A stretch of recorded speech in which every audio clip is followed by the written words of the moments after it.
এই অতৃপ্তিকর গরমে ঘরেই বানিয়ে নিন স্প্রাইট।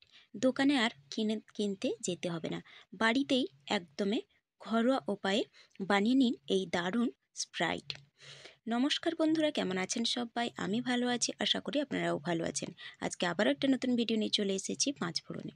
দেখো, এখানে আমি নিয়ে নিয়েছি 3টে লেবু। লেবুগুলোকে এক কাঁচা বা পাকা কোনোটাই নিলে কিন্তু হবে না। এই রকম আধ পাকা লেবু নিলে কিন্তু স্প্রাইটের যে ফ্লেভারটা বেরোয় সেটা কিন্তু এই রকম লেবু নিলেই এক্স্যাক্টলি বেরোবে। এবারে লেবুগুলোকে আমি ভালো করে ধুয়ে নিয়েছি। ধুয়ে নেওয়ার পরে ওপরে যে খোসাটা সেটা আমি কেটে নেব। এটা কিন্তু কেটে ফেলে দেবো না, এটাই কিন্তু স্প্রাইটের যে একটা ফ্লেভার বেরোয় ওটার থেকেই আমি বের করে নেব। দেখো কীরকম কাটছি, ওপরে যে খোসাটা হয় সেটাই আমি কিন্তু সাবধানে একটু কেটে নিচ্ছি।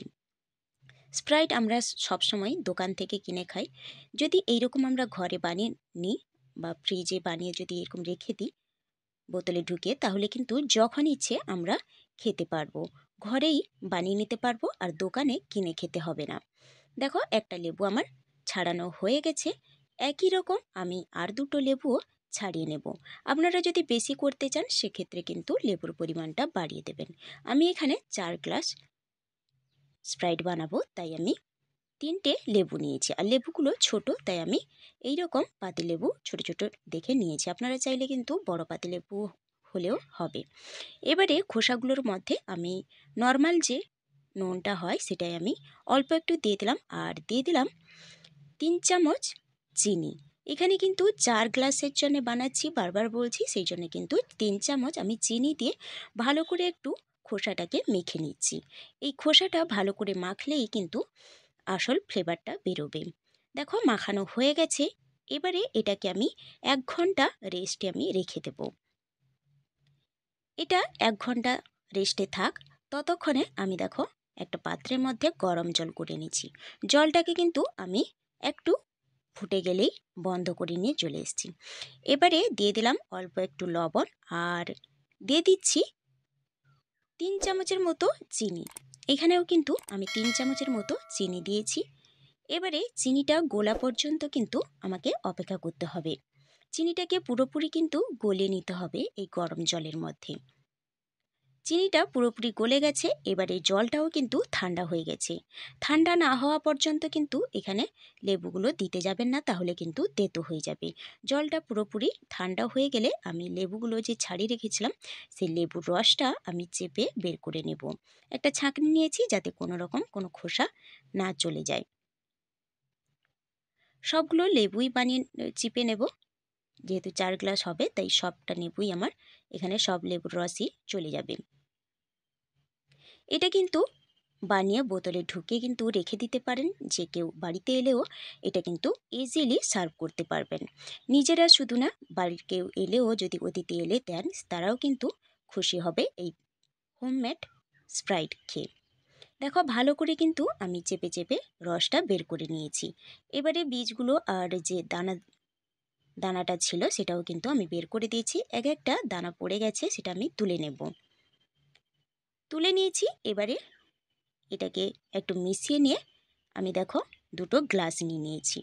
4 গ্লাস বানাবো, কিন্তু 2 গ্লাস আমি প্রথমে বানিয়ে নেব, আর 2 গ্লাস আমি পরে বানাবো।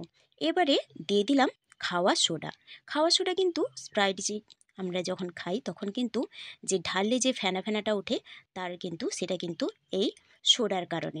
দেখো ঢালতেই দেখো কীরকম ফেনা উঠছে। দেখো, এই সোডাটা দিতেই কিন্তু ফেনাটা উঠছে। স্প্রাইটে কিন্তু সোডা দিতে হবে, নাহলে কিন্তু স্প্রাইট তৈরি কখনোই হবে না। এবারে অর্ধেক করে আমি যে জলটা ফুটিয়ে রেখেছিলাম ঠান্ডা করে, সেটা আমি অর্ধেক করে দিয়ে দিলাম। আর এদিকে দেখো, যে লেবুর খোসাগুলো চিনি মাখিয়ে রেখেছিলাম 1 ঘন্টার পরে, দেখো রস বেরিয়ে পড়েছে। এইটুকুনি রস হলেই আমার 4 গ্লাস হয়ে যাবে। 1 চামচ করে লাগবে। এবারে 1 চামচ করে আমি দিয়ে দিলাম। 2 গ্লাসে 2 চামচ আমি দিয়ে দিলাম। আর খাওয়া সোডাটার কথা বলে রাখি, একটা গ্লাসে কিন্তু 1 চিমটির বেশি কিন্তু কখনোই দিতে যাবেন না, তাহলে কিন্তু সেটা কিন্তু শরীরের পক্ষে খারাপ হবে। এবারে দিয়ে দিলাম ফ্রিজে রাখা জল, ঠান্ডা জল। আর আরও বেশি একটু ঠান্ডা করতে আমি দুটো বরফের টুকরো কয়েকটা মিশিয়ে নিলাম। এবারে কিন্তু একটু চামচ দিয়ে ঘুঁটিয়ে নিলেই কিন্তু তৈরি হয়ে যাবে আমাদের হোমমেড স্প্রাইট। কখনোই বলবো না যে দোকানের মতো এক্স্যাক্টলি স্প্রাইটের মতো লাগছে। এটা কিন্তু ঘরোয়া হোমমেড স্প্রাইট। আর যেগুলো দোকানে পাওয়া যায় সেগুলোর মধ্যে কিন্তু প্রিজারভেটিভ থাকে, তাই কিন্তু আলাদা রকম খেতে হয়। আর এটার মধ্যে যেহেতু কোনো রকম প্রিজারভেটিভ নেই, তাই এটা কিন্তু একদম ঘরোয়া উপায়ে কিন্তু স্প্রাইট। তবে খেতে কিন্তু খারাপ লাগে না। একদমই ঠান্ডা করা, প্রাণ ঠান্ডা করা এই গরমে প্রাণ মন দুটোই ঠান্ডা করার মতন একটা স্প্রাইট। তাহলে বন্ধুরা, কেমন লাগলো আজকের ভিডিওটা অবশ্যই কমেন্ট করে জানাবেন। ভালো লাগলে কিন্তু লাইক শেয়ার করে দেবেন। সুস্থ থাকবেন, ভালো থাকবেন। খুব শীঘ্রই দেখা হবে পরের একটা ভিডিও নিয়ে। Thanks for watching my video.